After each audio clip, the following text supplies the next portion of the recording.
Hi, everybody. I'm Ryan Mullenix. I'm an architect and partner at MBBJ.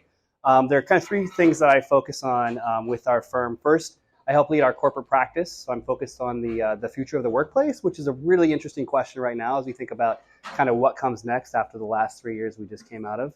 I also get to lead projects, which is fantastic, thinking about the design and what that begins to mean, especially related to today's topic around sustainability.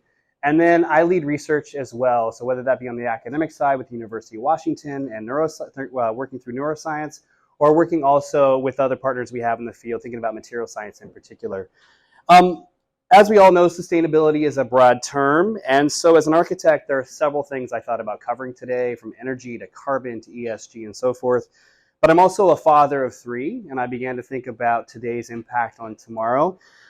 Rather than focus on those things in particular, I'm actually going to blend them together. And today I'm going to have a particular focus on sustainability as it relates to longevity. And you're going to have to bear with me because I tend to ad-lib a lot. That's my favorite thing to do, and I can't do that in this format. So I'm going to really reference my notes as I go through this. So next, please. So when I was an undergrad, I took this Stewart Brand statement as a challenge.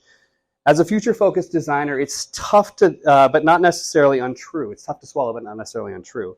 To me, the success of sustainable design relies on how we pursue longevity, a strategic endurance that overcomes misguided predictions.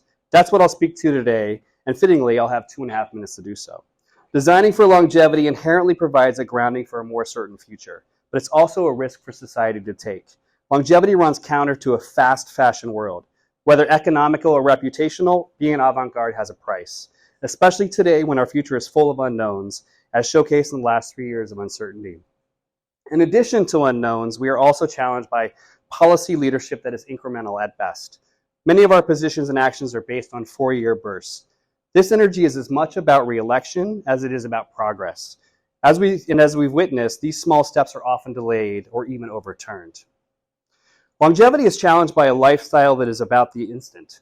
In Apple's latest 2030 sustainability commitment, even Mother Nature takes a jab at impact that takes years to achieve. If you haven't seen this, you've got to check it out.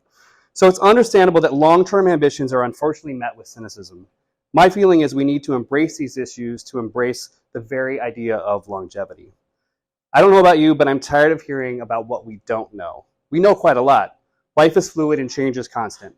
Rather than construct the final outcome and then tear it out or tear it down, design that encourages change will live longest. Alejandro Aravena's work in Chile does not try to determine what forever is, but rather enable inhabitants to define it for themselves. I'm also weary from midterm solutions. Average US life expectancy is longer than average building lifespan. Our built environment is dangerously designed for just long enough. If we can't design what forever is, like the 2,000-year-old Acoma Pueblo community on the right, let's design recyclable places with expiration dates in mind, like Shigeru Ban did in Christchurch. Despite a fascination with instant everything, our species is 2 million years old. The desire may be to design around speed and technology, but evolution says otherwise. We've spent 99.987% of our existence out of doors, and the last 40,000 years as a communal society. Design that lives on will embrace the simplicity of those two facts. What I'm not saying is that we should lose focus on energy, materials, planet, people, carbon, or urban environments, but rather that when we define how to overcome hurdles in designing for longevity, each of these critical components to sustainability will have a longer lasting impact. So admittedly, I'm not a disciple of Stewart Brand. However, I will admit that in my industry, we often create a final outcome versus a living ecosystem. Projects are completed within a few years of their design start and with the intent to be 100% complete. The last point underscores Mr. Brand's concern about buildings and predictions. My hope is for sustainable strategies to recognize the important relationship between designing for forever while never being finished. Thank you.